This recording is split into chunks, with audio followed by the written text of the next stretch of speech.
In this episode with Camilo, we talk about how he has overcome extreme adversity in starting his business, the psychology of success within business, and what it takes to grow to the level that is right for you. And then, if you are looking to grow, we dive into the best approaches to improve your sales function and your sales part of the business. This is a slightly longer one than our more recent ones, but I'm sure you'll like it. Let me know your thoughts in the comments. Hi, Camilo. Good to see you again. If you could introduce your business and yourself for the podcast. Hi, Cormac. How are you? It's a pleasure to be here. Honestly, super excited to be part of the beginning of this podcast and how you're creating a community around sales, around growth, around business. It's what I has been doing for the last 5 years in hospitality, technology, and real estate. Mm. I worked in many startups before that, global startups, but I decided to come back to my country and to put my effort into building my country. And that's what has happened, right? So I'm really excited to share that knowledge with everybody.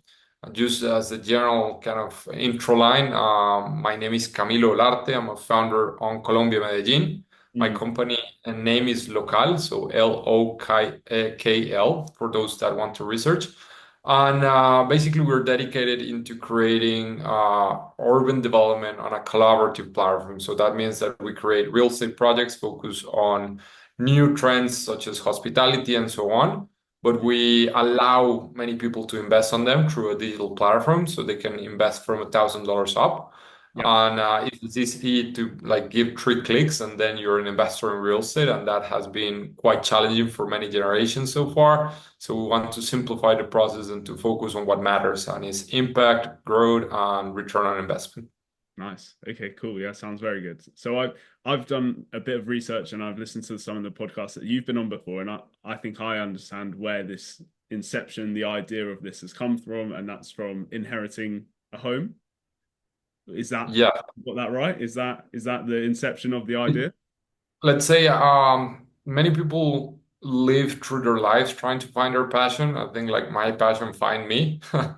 Honestly, I was more focused during my uni years to study design, product design, and really focus on automotive design. Mm. Then I did a master's degree in the Netherlands, and I understood that people that wanted to be, like automotive designers or wanted to be on that industry, Mm. dream about that since like they were like 5 years old. So like, okay, I'm a little bit late to the party. Yeah.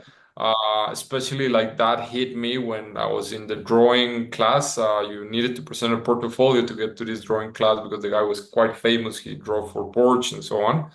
He came to me on the first class and he told me, Camilo, do you know why I accepted you into this class? And I'm like, no idea. I guess I'm good at drawing, right? And he said like the following line I will never forget is because I want to demonstrate that everybody can learn to draw. Like shit, he basically told me that I was like just super average. And in that sense, I understood that maybe my competitive advantage on that side, I wasn't like really dedicating to something that I had a competitive advantage for. Mm. And then out of like the sudden, because of like what happens in life, I lost my mom and I inherit a house. Mm. So real estate came into my life, and I start kind of understanding the dynamics of the market, the dynamics of creating value through real estate, and I really got into it. So again, my passion find me. It's not something that I thought I was going to be doing Yeah. since I was a kid, but really when I started doing it, I found out that now I walk into a city, like a new city, I'm just like watching buildings and thinking about what's happening under and like how you can develop better an area and like how much is worth and Mm. like just calculating sometimes in cafe how much money the lease is and how much money the cafe is making. So just something that it really obsesses me now. So yeah, I think it's my obsession and my passion nowadays. Definitely, definitely. And how have you seen your journey or your career accelerate from uh, not not a great situation to like with your mum, from inheriting the home, and then how has that affected being able to do these startups or having a solid base of investment? Sure. So I think you're made out of what happens to you in your life and how you take it. So it's not only what happens to you. Many people have, I would say, uh, worse situations, right? That losing a parent obviously is a terrible situation, especially when you're young and you don't desire to have it at any point of life. But it's when you're least prepared, right? But Mm, I think like people live in worse situations and they have demonstrated that they can be successful. So I think it's not only what happens to you, but it's what you make out of it. And I think for myself, what happened to me gave me a lot of independence because in Colombia, it's not really common for you, if you're middle class, to live off your parents, or it's common to live off your parents until you're like later in life, like 25, 26, when you graduate uni. mhm, And in this case, at 19, I had to become financial independent. I had to become emotional independent. I already lived by myself. I was already kind of outside the norm because normally people live with their parents until quite old in Colombia. Either they graduate uni or they get married or they move to another city.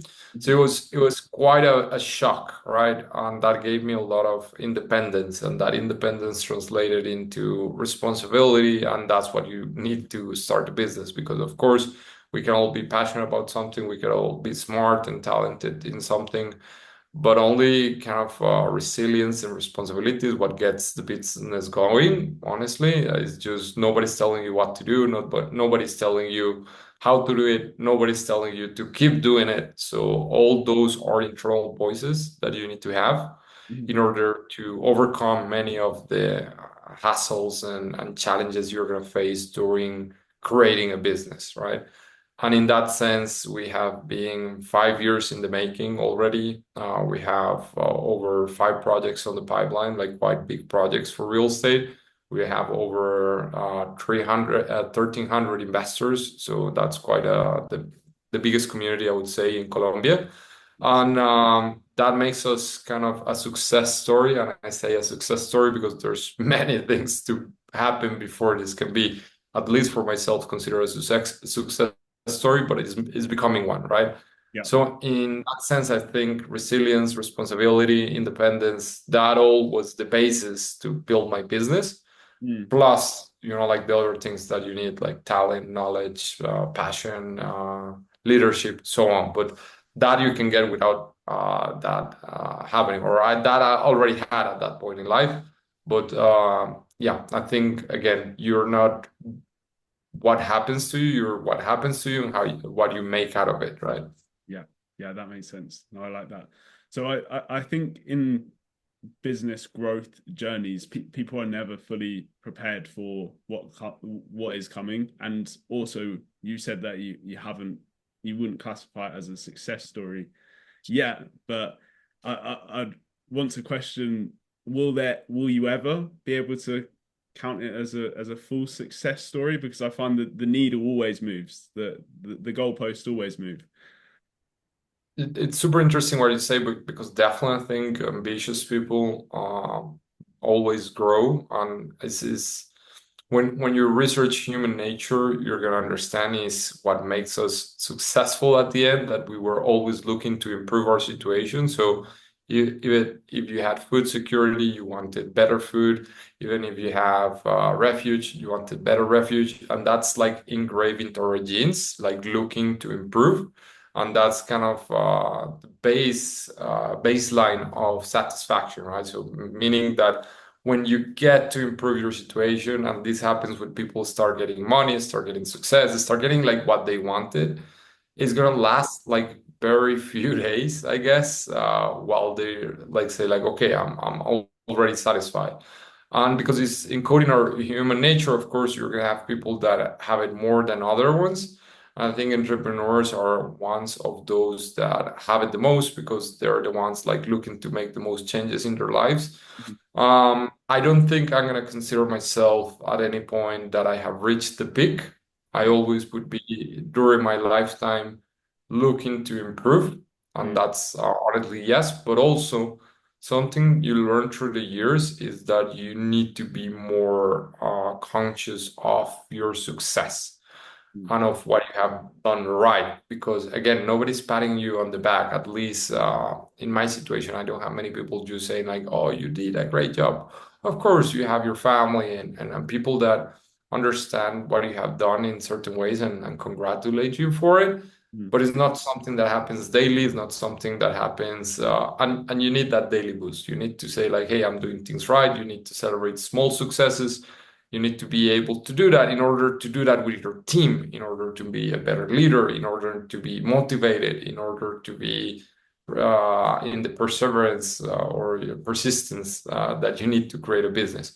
So again, in the last few years, I think I have learned this skill more of being able to look backwards and say, hey, maybe I have achieved something, maybe I have done something, because the only like the worst critic is yourself, right? Is you telling you haven't done the things right, or that you haven't done enough, that you haven't worked enough, and that tends to happen, and that takes you into like certain spiral loops that are not going to be a lot of productivity or a lot of new ideas. I don't think it's something as useful to feel shame or to feel that you need to do more and you need to work harder. Uh, Doing those stuff does help, Yeah. working harder, but like feeling you need to do, that's not the same. So in that sense, yes, I don't think I would ever be fully satisfied. I think it's in my human nature not to be. I Mm. came to understand this, but I also learned how to look backwards and understand what I have achieved and feel proud of it. Mhm. Looking forward as well, like to be more ambitious and more successful in the future as well. Definitely. Yeah. Yeah. It's a challenge for everyone that I've spoken to is reflecting without being too critical. Yeah, You exactly. don't want to be too proud of yourself or too satisfied, because then I think if you're operating in complete abundance, then there's no need to grow and go to that next step. So yeah, that makes sense. Yeah, So I guess more than definitely more than just saying don't be proud of yourself. I think you need to be proud of yourself at all time. And the the thing you need to manage is your ego, right? And I think ambition without determination is quite dangerous, because mm, then you're willing to do whatever to reach that goal, and like to not work the work, walk the path, right? Or walk the walk.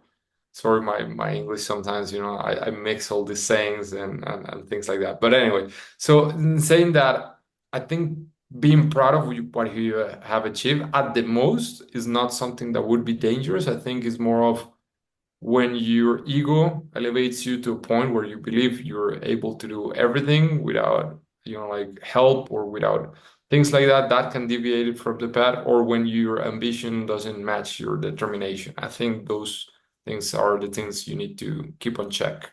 yeah, yeah, definitely. And I think the ego side of things, or the deliriousness at the start is helpful. So when you first started the business, I imagine there was some strategies, or you developed the product and thought, okay, well, the people will be knocking at the door, and it doesn't work that way, but it at least It gets you never works that way. But so yeah. but at least it gets people to start, is the deliriousness, the deludedness of saying, okay, that this is, I'm going to make it, and then you're knocked down along the way, and it's keeping on going. So if we can reflect together and look back at those last 5 years, at the lever pulls, the growth strategies that you have implemented and you have found success with, and then also maybe some of the ones that you thought would be mega successful and didn't. Sure. Well, we launched and we took like 6 months into doing our first sale. So definitely I lived that through that period. I have a saying that I tell to my team, and is never a realist changed the world, right? So I think we're all idealists in certain ways, or visionaries. I wouldn't say dreamers, because a dream you it doesn't come true like a vision or like a plan does. So in sense, we definitely like hit ourselves with the wall when we were like launching, because I thought like, of course, everybody wants to invest in real estate. Everybody wants to invest in real estate. Everybody wants to like do it from small amounts. I have like amazing projects that I'm offering in like top locations. I have amazing partnerships that are gonna generate trust. I have a good sales pitch. Like I thought I had it all. I launched first day, no sales. Second day, no sales. First month, no sales. Second month, no sales. And it's not like I'm not meeting people, right? Like I was meeting face to face to so many people. Probably I had like 300, 400 meetings with like potential clients before getting that one first sale. And that's I think the magic of it. And to go to more in depth of your question of the growth levers, that first sale I think was kind of my first lever, and it was understanding my client and what my client was looking for. I did have the right product, I think. I didn't have the right target.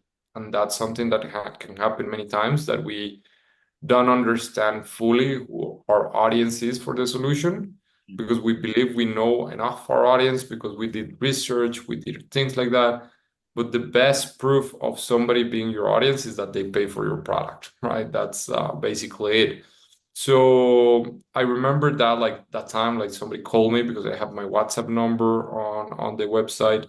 They tell me, hey, I really like your product. I really believe in this model of collaborative cities. I'm an entrepreneur. I want to invest. And he he told me like, actually, I already tried to pay, but the website is not working. This is after me paying like 1 year of development, right? So I was like furious with my development team. I like called them and told them like they were like useless. At that time, I wasn't a very good leader, so like yeah, my reaction wasn't the ideal one, but yeah, I was so pissed. And then I told the guy, "Hey, where are you?" And he's like, "Oh, I'm at WeWork." He was like probably like 20 minutes away in car, so I took an Uber. I like went to WeWork. I sit down with him. I grabbed his credit card, like put it on my computer. I need work, and I was like, "Okay." And he told me like, "Oh, how many clients do you have?" I'm like, "Well, a few, right?" He was the first one. So in that sense, he's a client until this day, and like we're helping him grow his portfolio. And in that sense, that's one of the first things that I would say was my grow lever. It was understanding that maybe I was like trying to sell to digital nomads, to young people that were like starting their careers, and that I never thought like an entrepreneur, a successful entrepreneur with like 40-year plus, with already a lot of money, would want to invest out of like diversification or out of like purpose and so on. So I think that was the first one, and then like the second one really hit me was when I was really wary of using influencers, because I tried at the beginning, and this is something that happens with grow levers or with like grow valves, we call it as well. Um, you can try something, and not because that didn't work is not meaning that that's not the way. Maybe you really need to understand what happened there and understand if it was something of how you do it or really the channel doesn't work, right? So in that sense, we have used influencers on the past. It was quite expensive, didn't brought a lot of clients, conversion, or even reach. Uh, and we picked, like again, the right influencers, the right people. We did a lot of content with them, but it really didn't hit. So I kind of dropped that. And then out of the blue, YouTuber did a review of us, right? For free, with quite a big audience. And our sales exploded that month. I was like, probably like 4 or 5x. And I was like, what is this, right? And in that sense, we start working with different YouTubers, influencers on the financial market, that could do product reviews instead of like just product recommendations. And that gave us quite a boost on growth for a while. Then we went to understand that was a market that would become, or a channel that would become saturated quite quickly, because there's no many financial influencers with a big audience in Colombia, right? And we only allowed investment for Colombia for now. So yeah, like it was amazing, but it's not gonna last long. So in that sense, we are looking now into how we replace that as well, because I think we haven't been able to match the success of that, like regarding growth. Mm. right? We have been able to keep sales, but in order to grow 5x again, I think we haven't found the right channels for it. To be fully honest, right? And as well, we have being hit with a market that has more difficulties now because there's many people like doing what we do. There's many people doing hospitality investment now, real estate developers, even if they don't do it through our format. So it has become quite a saturated market now. So it's not only that you need like new channels, but also you have more competition and the audience is more saturated regarding the product you're offering. So I think that's the moment when you need to start exploring again, right? And for the ones that haven't worked, I think the worst one that I have done, to be honest, I think is giveaways. Wow, that was like a big waste of money. We thought it was going to be viral. We were giving like over probably like $2,000 on a giveaway, right? Which is a big prize. It's more than an iPhone, and I have seen people go crazy with iPhone giveaways. Yeah. So we really thought like we were going to make it. And again, understanding what happened, it was a bit of implementation as well. Not saying giveaways probably like won't work for us, but the way we implemented it didn't work at all. Um, I was super excited because I was like thinking about all these dynamics, and then things didn't happen the way we wanted it to. Mm. We ended up having to give the giveaway anyway, so it was quite expensive.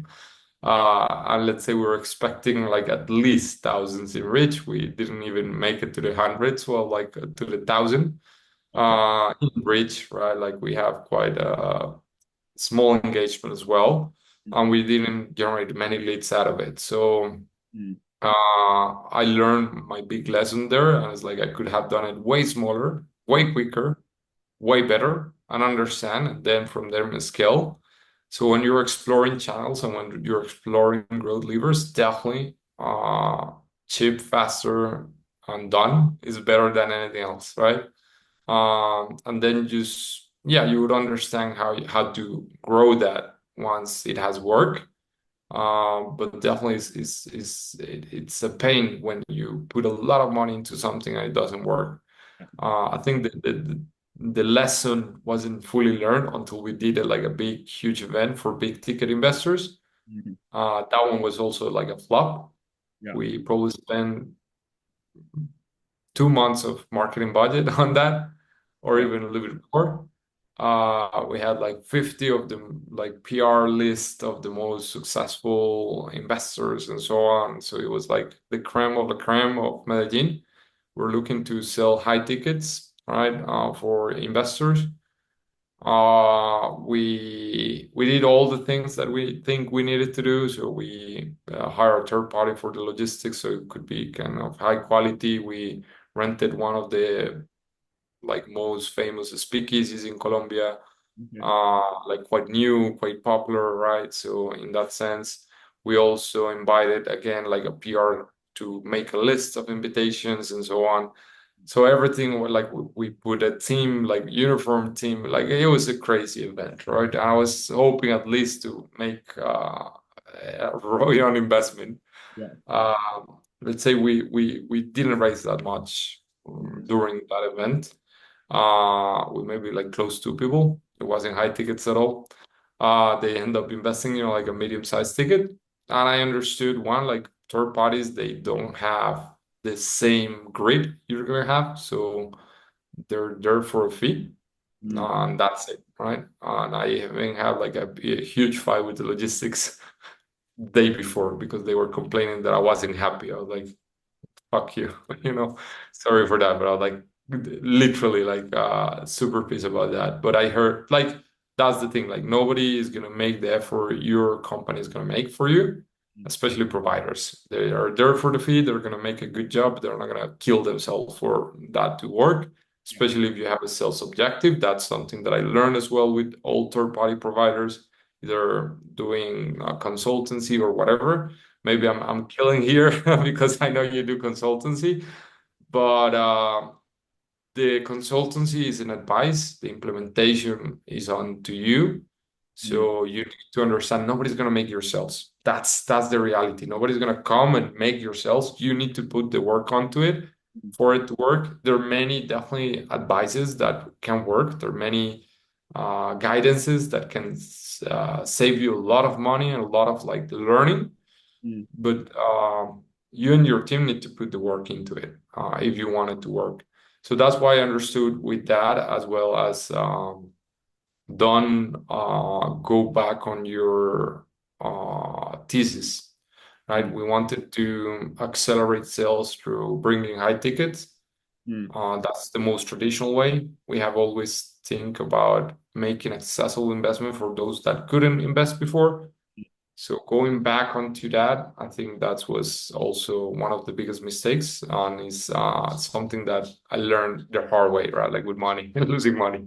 But yeah. anyway, yeah, No, definitely. Yeah. I've got a few nuggets that I just want to share back on. I have a question, sure. and then also before go back on those nuggets, I want to say for any listeners, I completely agree that a majority of service providers, sales consultancies, don't work. And I don't know if you're familiar with our setup, Camilo, but that's why we do it in more of a holding co investment setup where it's skin in the game for both parties, and that's it. Um, Exactly. so Yeah, I think, and maybe let me go back onto that really quickly. Uh, I have had providers that work, but are the ones that, as you said, have skin on the game. So either they do it through like a rev share, they do it through a joint venture, they do it through putting the work first, charging later. And I have had third parties that have grown my sales. I have had third parties that have done, but it always comes with that caveat that even those that have work, mm, I have had to work with them. I have had to put myself into the funnel, put mm, myself into the strategy, put myself into the implementation, mm, put my team onto it, because otherwise it's just not gonna hit, because maybe even the best consultants don't know your business. You yeah, know, you're the one that know your business, you're the one that knows your audience, you're the one that knows, even if you don't know how to unlock that knowledge, you're the one that has that knowledge. And maybe somebody can come and help you unlock it. But definitely don't think that because you're going to hire somebody, you're going to make sales and you're going to automatize your business, and you just need to pay the consultants with what you're going to sell. That doesn't work like that, because everybody would have a business and consultants would be, like the real entrepreneurs. yeah, That's not the reality, right? yeah, definitely. No, completely agree. So a few of the points that you mentioned, just to highlight them for any of the listeners. So first off, fully understanding your ideal customer profile, and not through your own idea of what your ideal customer profile is, but just looking at the data of, okay, this is someone that's paid. What do they look like? Where do they hang out? Instead of saying, oh, we'd like to work with this type of business. No, who have you had success with before? Because that's the truest tell.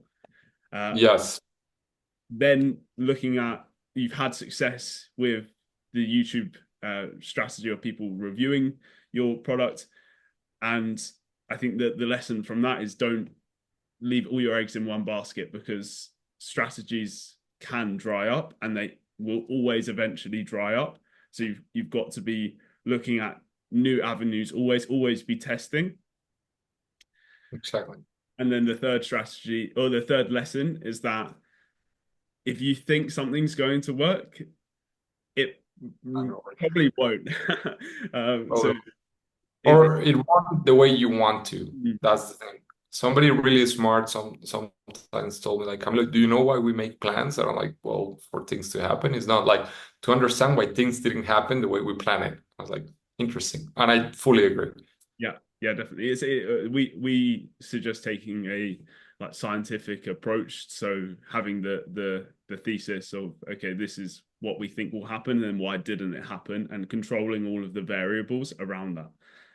So yeah, completely agree. And then the question that I had for you was, so how are you deciding at the moment of how long to invest time and money into these new strategies? So you've had failures, or they've all been lessons. Sure. You've had failure strategies before. How are you now looking at it with the knowledge that you need to test strategies, but also not wanting to burn loads of money and time. Exactly. So I think what I told you, like the principles, like fast, done, and cheap, right? So nowadays, I'm really pushing my team to do like fast things to implement. Like if we have an idea today, I want to see it out there tomorrow. And that's regarding especially like content wise, because I think nowadays you have a lot of tools to like automatize content. So right now, if you follow me on social media, you're gonna notice I became like fully AI automated. So in that sense, I think one is having like an overall strategy, so how I do it for the different business that I am in, because we don't only sell the investment, we actually like in some of the cases operate the projects as well. So like we're in the hospitality business as well. And in some cases we're just asset managers, so we work together with the operator in order to like make it happen. So we're the consultants, right? In that sense. So actually, what we think is the best is have map all your relevant channels, Mm-hmm. have KPIs per channel, Mm-hmm. have thesis you prove month to month, so like overall strategies, and just make sure you notice any improvements week to week, right, on your KPIs. So just to give you an example, so we have paid channels such as Meta ads, Google ads.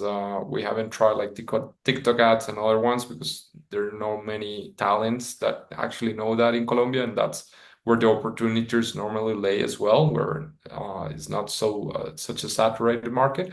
Mm-hmm. So in that sense, like we have those paid channels, we have the organic channels like social media, SEO, and so on. There are many theories about how many channels there are. Like we have at least like 6 channels active at all times. Understanding acquisition and then like really understanding your sales funnel, right? Like so on those channels, what we do is we have overall thesis by sprints. So let's say we're gonna implement in this 15 days like a new strategy with AI content to get like more views on organic social, or we're gonna try a mailing where we're not like designing a mail template, but we're just writing an email, Mm-hmm. trying different hooks, and that would be the overall strategy. That's as far as the idea goes on the meeting Mm-hmm. and on the document. Then the marketing team is the one carrying out like that overall kind of strategy into implementation. And then we have certain KPIs that we measure that are important to us. So by channel, right? It's not like every channel shares the same KPIs. There's some similarities. It's always kind of like on a funnel base where you like, for example, in email, you have open, then you have clicks, then you have like conversions, and then in social media, you have the same like reach, you have engagement, and then you have DMs, and then you have conversion. On SEO, you have search, you have visits, you have conversion, right? So like in certain ways, they're always like that funnel logic even into the marketing strategies. But then you can like have different ones, right? Like so in social, the organic social, we don't spend any money plus the money we spend on the team. So we don't have CPL for that because it doesn't make sense. We have a general like CPL and general hack, but Mm-hmm. that's more for the paid channels, right? But in social engagement is quite important, right? Rather like or also just average view time, for example, that is something that we need in order to make virality happen. So in that sense, like you don't normally like track in paid so much those metrics. You should honestly, because I think organic shows you what's going to work on paid, Mm-hmm. just with a few ticks. And that's the other thing. Like you need to overall think, okay, what I'm making on like each channel, but what is the 360 strategy, right? So, hey, end of the year, what we're going to be talking about in all the channels, right? People tend to spend more on than invest more on in the end of the year. So that can be a trend that we can tag along and kind of that's more towards the copywriting, the creatives and so on. And then on the funnel, really it's just about like tracking your specific metrics. So we have, for example, conversion from qualified lead, but we also have conversion from meeting because we sell through meetings, right? Mm. So how many meetings you have, how many were actually happening, how many were actually converting, what was the average time of meeting. So those things for our sales department is quite important. But now that we're automatizing as well with AI, with agents and so on, so then it's going to be about how much we are actually converting through before the meeting and with AI and like response time and engagement rate and so on. So we haven't really fully developed for that all the KPIs, but I think they are going to change a lot Mm. because then you can measure everything, right? Like with AI, you can definitely like measure everything that happens through the conversation, and that's the interesting part because you get like transcripts all summarized into one single tool. Mm. And that's the opportunity I think that we're going to pursue mostly through 2025, and it's automatization of our whole sales funnel and marketing funnel through artificial intelligence. I think this sounds cliche by now. I think not many people are doing it, to be honest, or at least in a good way, Mm. uh, because it definitely takes a little bit more knowledge and a little bit more implementation than just like buying a chatbot subscription. You need to train your models right. You need to track your models. You need to improve your models, and that's something that we have been spending last year doing, Mm. and in order to really implement fully this year. So yeah, it's going to be an interesting year regarding sales for local. Definitely. And if we were looking back at, so we're speaking this time next year, and what would make the success? So the successful year. So as we said at the start, you're not there yet, We but have OKRs, so to be honest, it's quite objective, right? We want to reach at least 25 billion pesos. Sounds a lot, but 25 billion pesos in sales. yeah. Uh, Total sales, right? Because we have accumulated investments on our portfolio. Mm. Um, we want to reach certain experience indicators as well regarding reinvestment, referrals, and so on. Mm. And we want to reach certain ROI in each of our projects, right? So we have that mapped out. And the interesting part there, and maybe this is a little bit of piece of advice that I'm implementing this year to see if it works. Mm. I think with OKRs, most of the entrepreneurs are going to agree with me. They're never met because you're ambitious, but also because I think, yeah, many people, especially in the small side of business, because this is something that you're borrowing from Google, Mm. they don't fully implement it, right? So we set an OKR, we share with the team, we maybe post it on the Notion or on the Drive or on whatever platform you have. And you think people are checking out on it every day, and they don't. They like check when you tell them to check it. Mm. But also they never really fully understand how they impact those metrics. So what I did like at the end of last year was to sit down with each area and tell them to create a plan of OKRs for themselves and like really thinking about how they're gonna like influence those bigger OKRs. So in that sense, it's something that they made.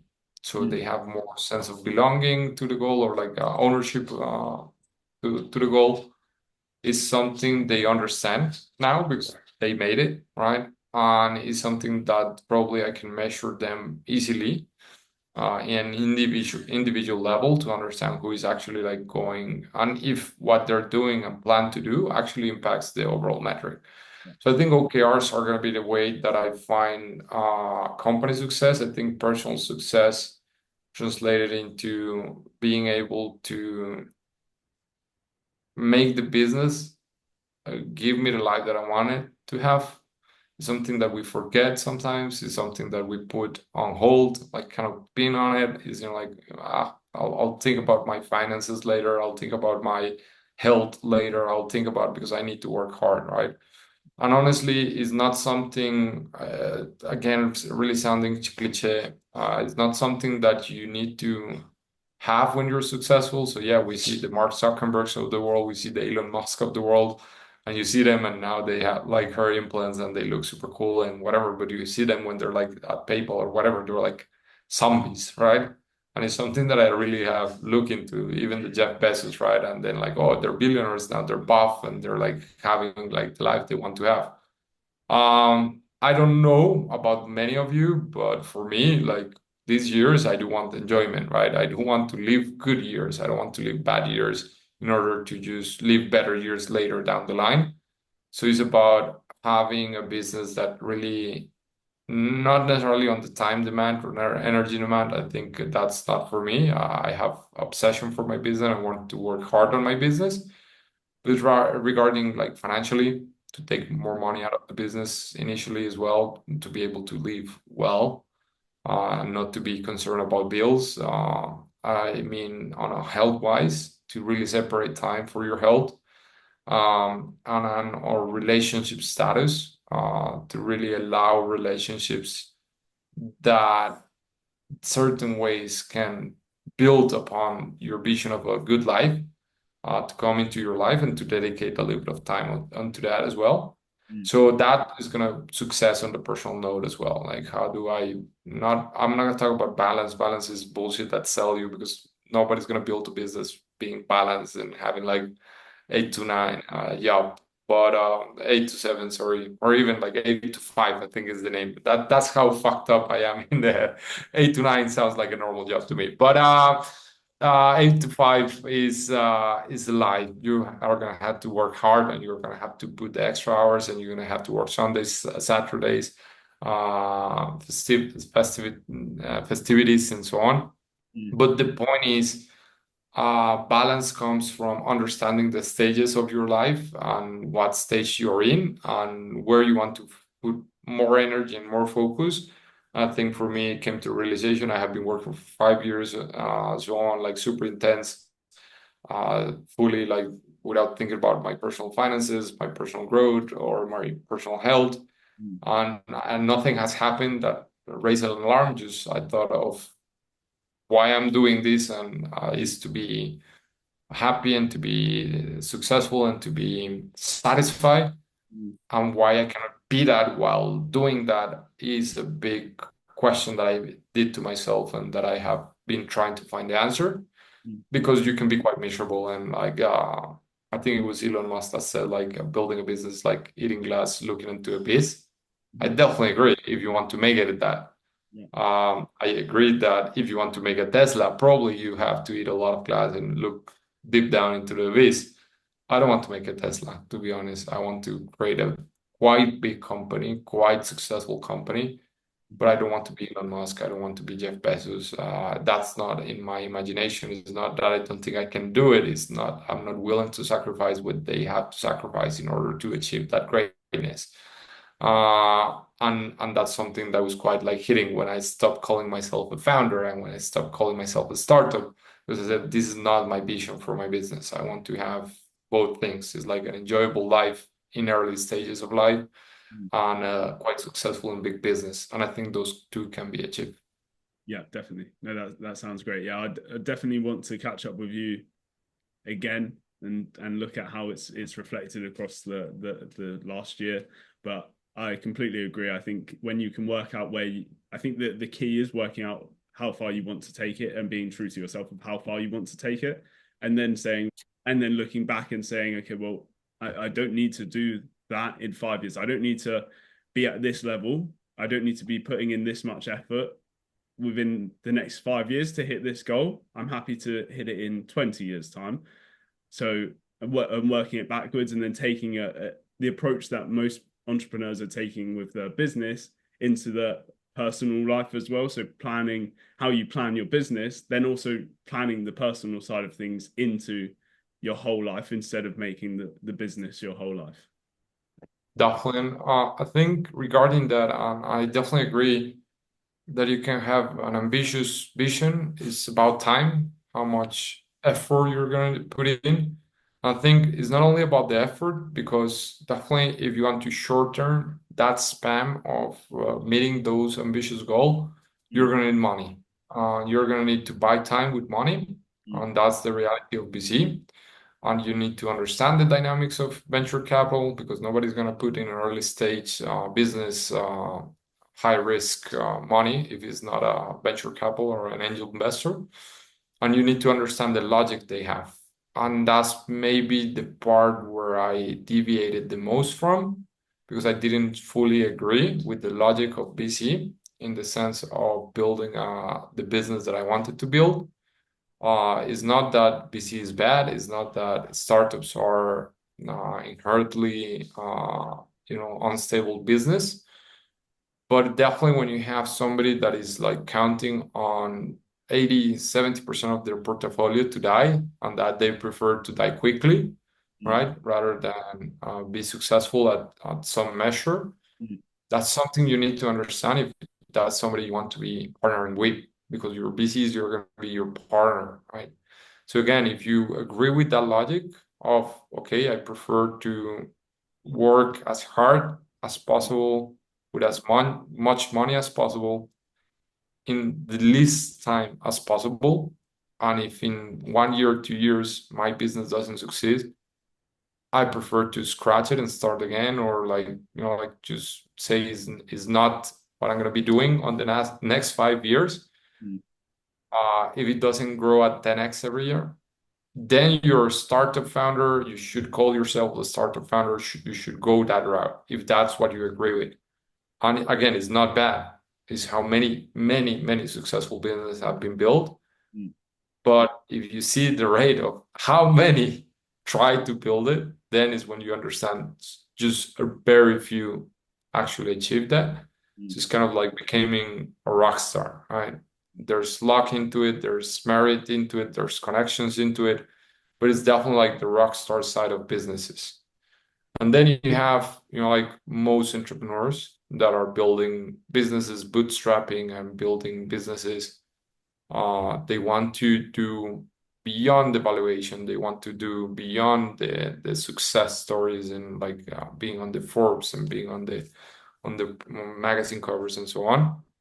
And there is like a logic to it that you can take more time because it's your life project. It's not going to be like your next 1 to 5 year project. It's your life projects, and that for me, like that deviates a little from the VC kind of mentality. So then again, do you want somebody that is going to have that mentality and is going to be pressuring you into like working in that way while you are having a different vision for your business, and he's going to be your partner because he's giving you money and taking equity, right? So what you buy with the time of your investors is not, sorry, with the money of your investors is not money itself, is not capacity, it's time. Mm. And investors are putting money into your business so you can do things that you could do otherwise with your own money and with your own sales and with your own bootstrapping skills Mm. faster. That's it, right? And I think I understood that logic, and that's why I separated from like that vision of like being a startup growing 10x. Mm. I still want to grow. I still want to have like a huge business. I still want to be quite successful. It's just the matter of time and how much time I'm going to put into it and what I'm willing to sacrifice for. Um, and that's I think like what changed the last few years. Definitely, definitely, completely agree. Okay, Camilo, where should people check you out? Perfect. So if you want to check me out personally, Camilo, so you spell it Camilo, Olarte, Olarte. So you can check me on LinkedIn. I post some content there. Also Instagram, Camilo Startup. I'm not still active in YouTube and TikTok, but I do have accounts there. And as well, if you want to check the company, is Local, so LOKL dot live. So you can check us on our website, but also the same goes for Instagram page, YouTube channel. And we post a lot of content about investments, about real estate, but also we post some content about personal growth and our journey through entrepreneurship. So Mm. definitely check it out. And if you're Colombian listening to this one, congrats. I don't know where you are in the world, but funny enough, well, two Colombians met on this space, and you actually can invest with us. So if you want to check out more of our like projects and investment opportunities, you can go to our website. Perfect. I'll put the links in the description, and yeah, that's the pod. Perfect. Cormac, thank you very much for the space, and happy to see how it evolves and be one of the first episodes, and then like being able to come back later with a whole lot of production value, I guess. Perfect, Yeah, definitely. Cheers. man.